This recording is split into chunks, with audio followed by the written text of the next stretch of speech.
What's up, everybody, and welcome back to another episode of Blood on the Razor Wire TV, where we bring it to you real and we bring it to you raw. I got the Beast on today, Brett the Beast Fields, MMA fighter, done a bunch of time in prison, but turned his life around. We're going to get into his story, what his life was like growing up, what led to prison, and all the great things he's doing now, and how, one thing changed his life, and that was that knockout with that jab. But we'll get into that stuff. Brett, tell the people who you are, tell them where you're from, and let's talk a little bit about you. For sure, man.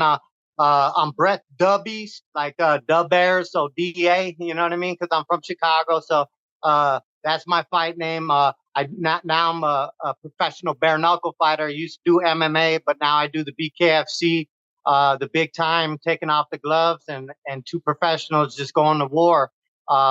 It's bare knuckle boxing, so it's stand up. It's no kicks, no elbows, but take off the gloves and we could dirty box.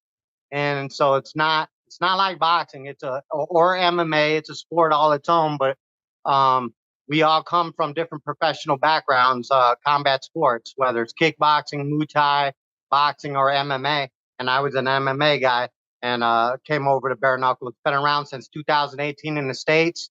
It's been growing astronomically daily. And just really excited and proud to be a part of such a good organization like the BKFC. Hey man, a lot of people love fights, right? Since the beginning of time, people tune in, man. When the battle's on, they tune in. Whether you're in prison, whether you're in the streets, whether you're in that ring, that's what people like. Let's talk about your life, right? And how you get into this stuff. But as a young man, where'd you grow up at? I grew up in Chicago Heights. Most of my life, my young life, it's where Capone had houses and stuff like that. I mean, it was Italian mafia ran when I was younger in the 80s, and just a lot of that kind of stuff I grew up seeing and was around, and to be quite honest with you, I would have stayed away from it, but everybody has their stories, man. I was abused as a kid by my stepfather. My mom was a great mother, and she'd be at work till late at night. He'd come home around 3 with construction and start drinking, and I was his punching bag. Not all the time, but when it happened, it was nuts. And so, a long story short, I ran the streets in Chicago. And if you know anything about Chicago, you're familiar with it. It's rough. And I was 12, so I ran the streets and at a very early age joined the gang at 12 and started the life as a gangster. To be honest with you, I originally was my mindset at 12 years old was just wanting to be tougher than my stepfather so I could defend myself. I was scared to death of him, and well, he was a full-blooded Italian, and man, when he would beat me, the darkness is in his eyes, and he enjoyed it. And I just wanted to be able to learn to defend myself. I did martial arts since I was 8 years old, but I was scared to use it. I was only a kid, I just didn't think it would end well for me. So I started running the streets, and I got into a lot of trouble, man. Like any gangster would, a young gangbanger, and it took me out of the Heights, and I was out west and was still gangbanging, and man, I got into a lot of trouble. Let me stop you for a minute, Brett. When you talk about the gang, what gang were you in? I was a gangster disciple. So you're and that's a predominantly black gang. There's Latinos and blacks, usually no white boys, but I'm Native American and I'm white, and they never treated me differently, but I don't want to praise it too much, man. I had a lot of good homies, and some of them made it out of the life too, and living productive lives and stuff like that. I do have love for them, but I chose my family. I have a 27-year-old daughter, and now she blessed me with 4 grandbabies. It was the best decision of my life. I should have done it years ago when she was even younger, but I was committed to that life for a very long time. And you couldn't just leave that life when you wanted. There's a lot of young dudes, man. Chicago is one of the most dangerous places in the country. I mean, everybody knows that, right? Young kids, man, killing each other, going to prison for the rest of their lives, never even experiencing life, but going to prison and never getting out. And we don't glamorize gangs on this channel, but we kind of give people a perspective that, if you go down this road, this is what your life's going to be like. So maybe, Absolutely. maybe talking to you, it might change, some young dude's mindset. He might be a gang member, but really wants to be a bare knuckle fighter or MMA fighter or, jump in that boxing ring. There's outlets. Yeah, I completely agree with you, man. And that's why, uh, I don't want to. I was nervous to tell my story because I got grandbabies now, and I don't want them seeing me in that light.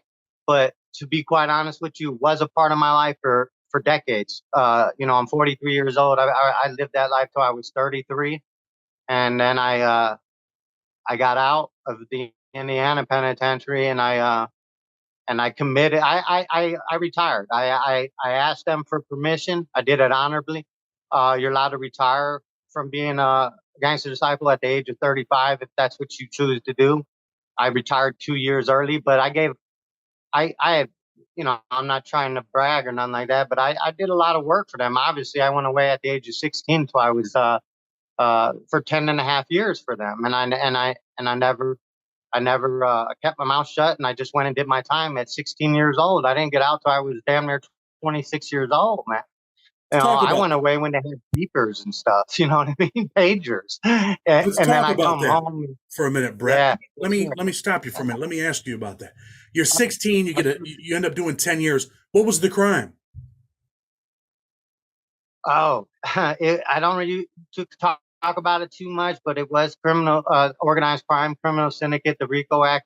But it was the state one, not the Fed one. So they didn't. It's the same thing though. Criminal syndicate, organized crime, and and and and let's just put it this way, man. I got charged with multiple drive-by shootings, and if we could leave it at that, you know what I mean. Just it was nuts.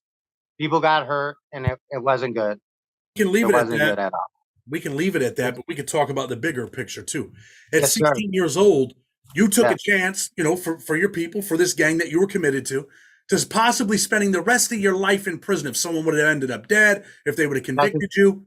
I mean, that was your life at the I time, was right? facing 107 years, man, at 16. 107. That was the max that I would face. What was it like? What was the feeling like at 16 to be sitting in a cell, laid back, looking at the ceiling, laying on your mattress like, damn, man, I could be here for the rest of my life? What was that It like was for you? it was one of the worst feelings in my entire life. Probably the worst. Um, my daughter was just born. I missed I missed her by a week. She was born a week after I went away. I went away in 1996. I'll never forget it. August 30th, right before she was born. She was born September 5th of 1996, and 2 days before Tupac was shot up, and that Tupac's my favorite. My team, we'll talk about that later. Team Machiavelli is my fight team. I got them tattooed on me, man. I loved Pac like a lot of people, and to have my daughter born, uh, like I said, a week after I was already incarcerated, and then Pac got shot, and then my best friend blew his head off at a church, and on September 13th. So September of 1996 was the worst year of my entire life. It was the same year I Um, got arrested and went to state prison. Let's talk about, what it was. What system did you go in at 16? Was it Indiana or was it Illinois? was out West Coast, so it sucked. It was Arizona. It's like just like California, and I don't mean it in no disrespect. That was if I'm gonna be honest, that them guys are wild out there. West Coast, they ain't no joke. The gang banging is very very real. But inside, it was something that I was never gonna be able to get used to. The politics, everything was racist. I'm Native American and white, as I said earlier, and I chose to hang with the natives. I wasn't going to hang with Aryan Brotherhood because, I mean, they have Nazi signs on them and all that kind of stuff. They were going to hate me anyways because I'm of a mixed descent, and I was my mother raised me to not see color, and so my whole life, obviously, I was a as we talked about, predominantly Black Latino gangster disciples. So I couldn't be what they wanted me to be out there. And I got in a lot of trouble for it. I used to get jumped. They go tell me to go do some dirt for them. I'm not from your gang, dude. I'm from a gang from Chicago. What do you guys? Oh, we're not a gang. We're your race, and you got to follow our rules. We're the patch holders, and everybody that's got a patch has it's blood in, blood out. If you've seen, if you've been, so you know American Me, blood in, blood out. Well, out west, that's not a movie. That's that's based on real life, and they were very intimidating when someone's coming to tell you to do a hit for them, whether it's jump somebody or be a part of jumping somebody, or even worse, shanking somebody for them. Um, they thought because I had so much time, 10 years, that I had to put in work. That was the rules for each race, and I chose not to. And I have PTSD because of it, and I have many. If you look at my prison record, it looks horrible, but each one of them was in defense of my life. So I took it to them. They were going to take it to me, and they did. And then I started taking it to them, and I never PC'd up, went to protective custody or asked the COs for help because in my eyes I was young. I was a gangster, so I had to represent for Chicago Heights, and I wasn't going to ever let these guys uh, turn me into something that I was not, which was a racist. They hated white people, the natives, and white people hated every race, and so on and so forth. The most least racist was the black people, and we all ganged up to beat them up. And I wasn't going to do that. I have friends that are black. Some of my best friends are black.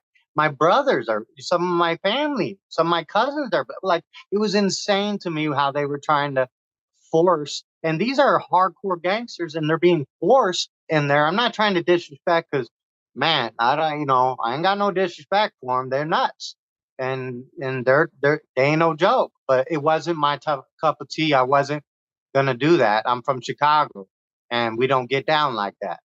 The street gangs run the prisons, not some prison gang. And I wasn't gonna do it, so I got jumped a lot.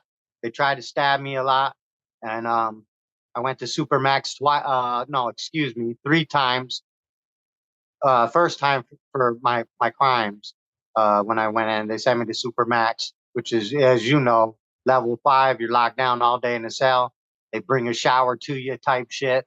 It's very isolated, and if you're not strong of mind, they go nuts in there. I've seen people go crazy in there, and but that was actually a blessing for me when I would go there. It was the only time I was able to not have to deal with the stabbings and the beatings and all that extra stuff. It was a very violent 10 years, and I'll never go back to Arizona to live ever. It's just not the state's beautiful, but inside, out west, period. The inside, if I were, God, God forbid I ever had to do time, I would.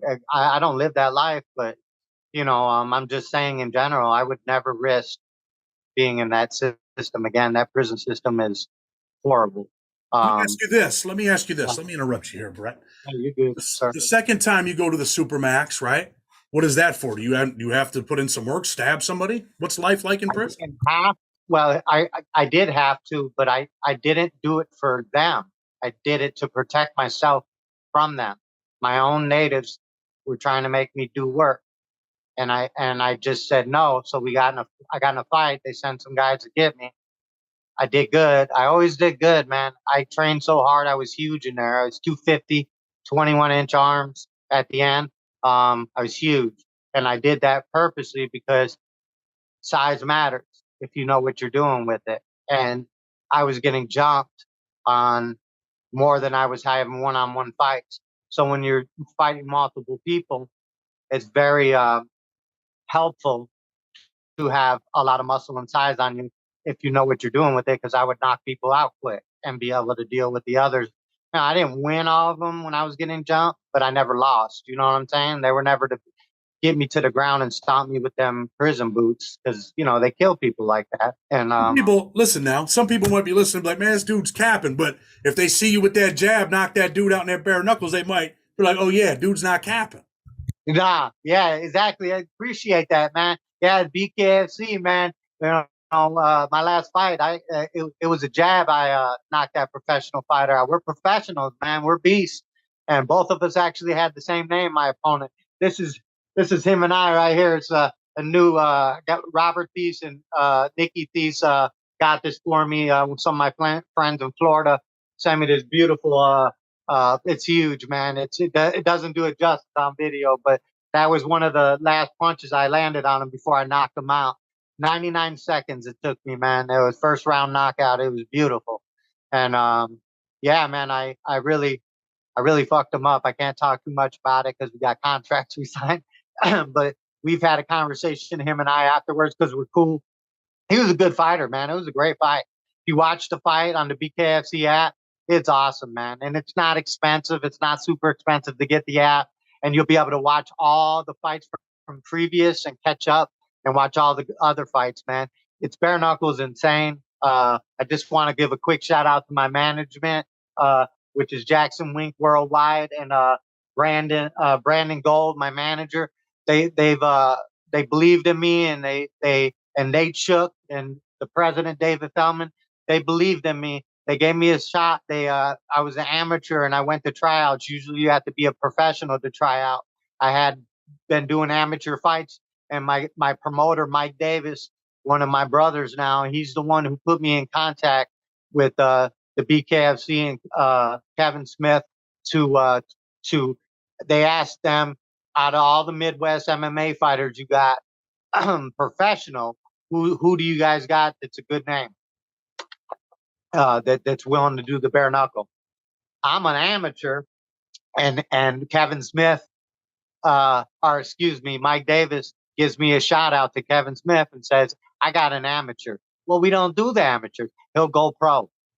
He will go pro. And I went to the tryouts and I killed him in Phoenix, Arizona. Yeah, it's ironic. I go back to the state where I did all that time, and I go out there and become a professional fighter, man. My dream come true. It was a childhood dream since I've been 8 years old. Before any of that gangster shit, any of that prison shit. Be honest with you, all them prison fights got me even more ready for bare knuckle. Yeah, Let me ask you this. yeah. How big are you? How tall are you? I'm only 5'11" and a half. That's why I don't fight heavyweight, because the heavyweights are like 6'4" to 7 feet, and they're walking around averagely 280 to 320 pounds. So I'm a big guy, but I was I've been training since 2008 Jeet Kune Do with Jeremy Morrison. Another uh, uh, guy that I want to give a shout out to is my boxing coach Dominic Capoletti. He's actually the one who taught me to sit on them jabs. So I started throwing power jabs because of him, and Master Serve Jeremy Morrison. But I've been training Jeet Kune Do with him since 2008, Jeremy Morrison, and I call him Master Sir. And he's a black belt in like nine or 10 different martial arts. He's a beast, and he used to fight MMA when it was bare knuckle back in the 90s. And my brother, rest in peace, is the one who saw the potential in me and talked me into it one night while we were watching the UFC, before BKFC came around, bare knuckle, and this was 2008, and he talked me into. He said, "Why aren't you doing that?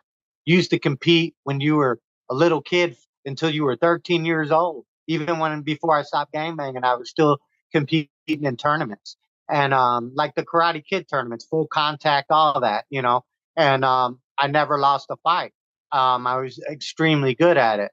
And I was the type of kid that would go at 8 years old, go train with my sensei at the time. And then I would go home. My mom and my aunt bought me a bunch of different stuff for a homemade gym, like punching bag, speed bag, and all that.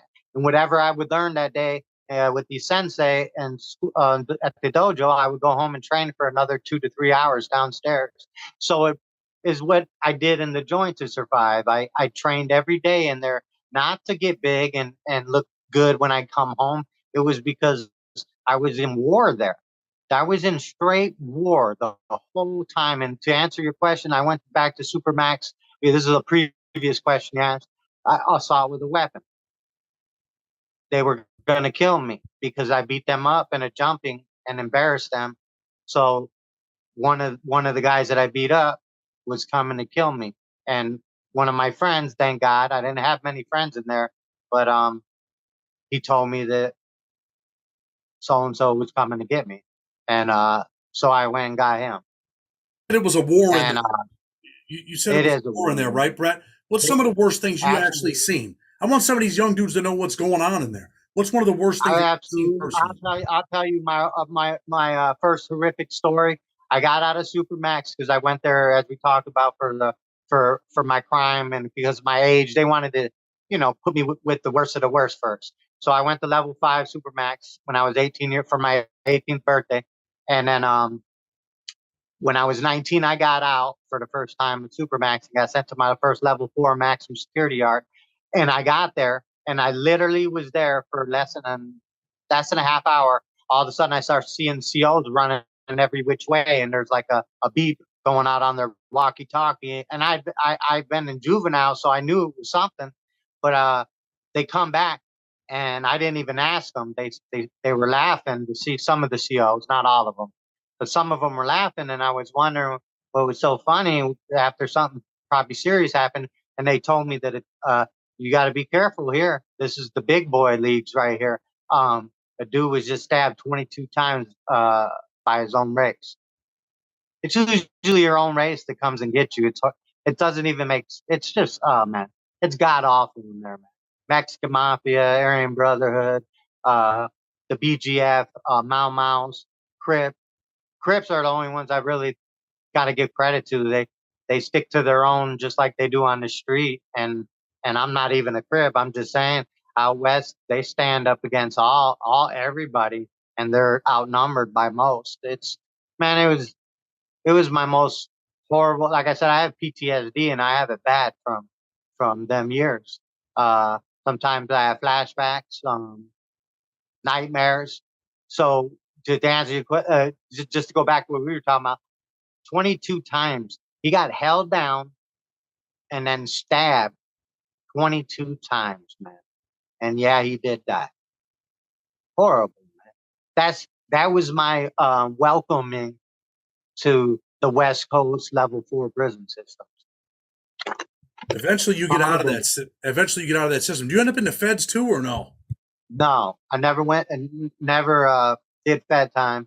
Um, I got out eventually in the end of 2005, November 20th of 2005, and then but I went back because of violation for smoking marijuana, and they sent me back for 10 and a half months. I had my stuff transferred all the way out to Illinois, and they made me go back, and because I didn't follow the rules there like we talked about, the political rules. I didn't disrespect nobody, but I wasn't going to allow you to disrespect me and make me do something. I thought it was bitch shit. How you a tough guy from the streets and now you're going to abide by some gang that you're not from because they say so, because it's a prison gang. I didn't, I don't know. I thought if you're a gangster, you're supposed to say hell no and say where you're from. That's what I did, man. And it did cost me, but at the end of the day, I'm proud of it because I never hurt no innocent people in there. I know we're all in prison, so we're not innocent, but I mean, they were trying to get me to do stuff to old people. They don't care in there, man. They really don't. They just, not all people are like that out there, but I'd say 99% of them are. And it's, I was like in the 1%, obviously. I'm not the only one that didn't follow the politics, but there's only 1% of us that were willing to do it. So it's very few and far in between. Most of Yeah, us got, this. After doing all that uh, time as a young man, you walk out after 10 years. What does it feel like that first day when you're out here like, damn, here's the sun, man. I'm free. What did it feel like, if you can remember? remember like it was yesterday. My mother and I were just talking about it when I told her I was going to be on your show. Um, she remembers. We just talked about it last night. So I remember too. It was my daughter, my siblings. So my sister, my little brother Nikki, my older brother Jeremy, rest in peace. and then it was my mother. And if I didn't say my daughter, yeah, my daughter was there. It was the best feeling, but I was in shock. I was in shock, and I didn't know it. Like the whole first day, well, first couple weeks, but first day, I remember we went to a place to eat for breakfast. You know, I got out early in the morning, and I couldn't place an order. I had never placed an order. I was young when I used to go to restaurants, and when I was a gangster, it was I didn't really go to restaurants. I was gang banging all the time. So it was my first time in 10 years trying to place an order, and I didn't want to embarrass myself in front of my mother, my kid, and my siblings. So I didn't eat for the first day. I walked around. They had a gas station that was connected to the restaurant we were eating at, and and I went in there and I hadn't shopped in 10 years. You know, commissary is what you get. You don't get to buy stuff with cash or nothing like that. So I went in there and it was fun, but I was in shock my first couple weeks. Um, I couldn't. We went to Red Lobster that night. Right before we went shopping, and because I had to buy a phone, man. I left. We had beepers. 1996, we had pagers. If you were a big baller, you might have one of them big old cell phones.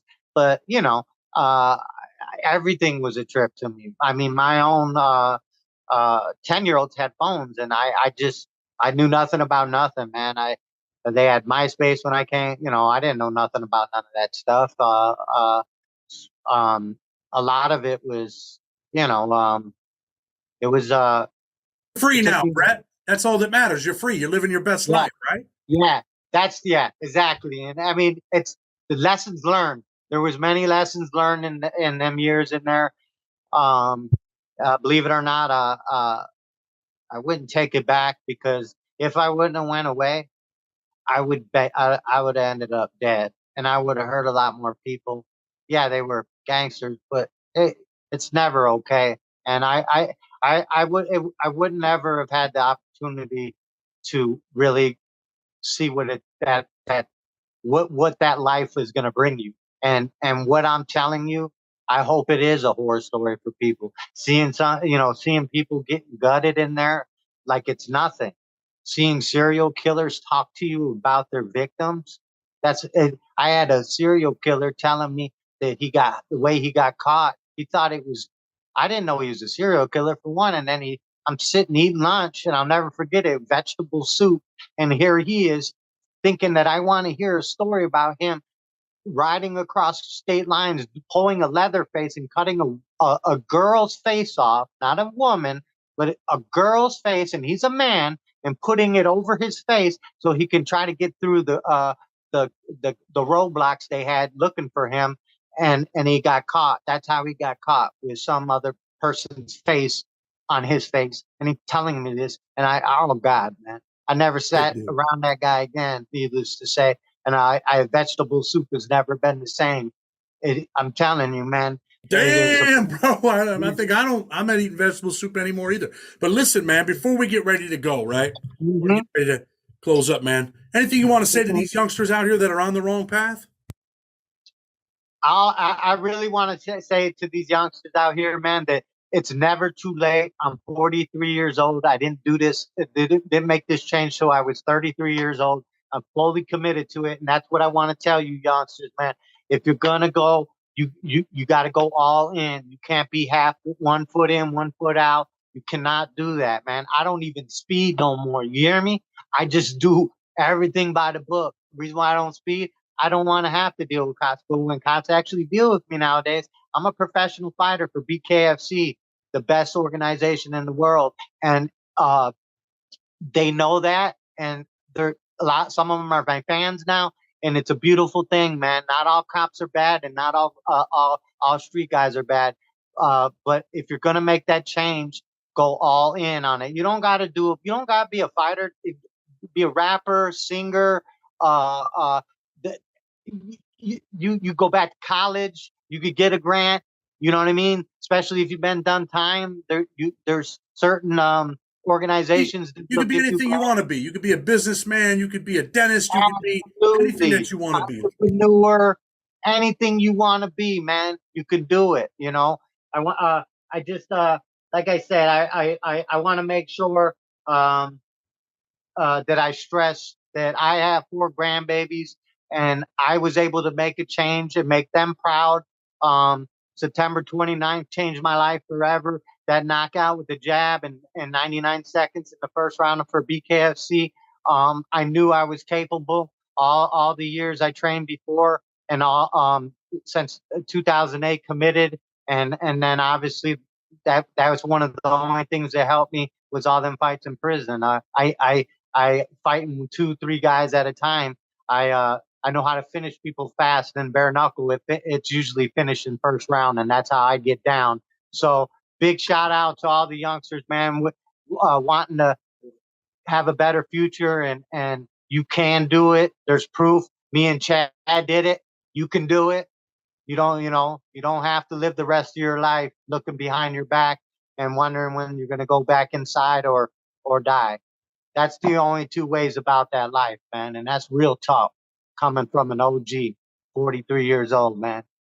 22 decades in that shit. And I retired and I'm proud of it.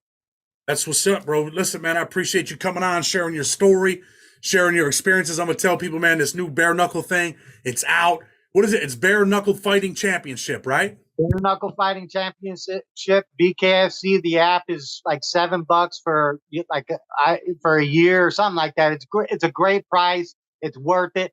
All the fights got combat sports fighters from boxing, from got superstars in there and everything. Man, I'm not a star yet. I'm an up and comer, but I will be. And just watch out for me. I'm Brett the Beast. You can follow me on Facebook, Brett MB, and on Instagram, Brett MB or Machiavelli Fight Team, and I am Brett the Beast. I'm representing for Chicago Heights always, and I also wanted to make sure I give a shout out to Schubert Cycles for continued sponsorships. I love you guys, man. Tats by Chris, Wizard of Ink in Chicago, Illinois. Give them a check out if you're in the area. They do all my tattoo work.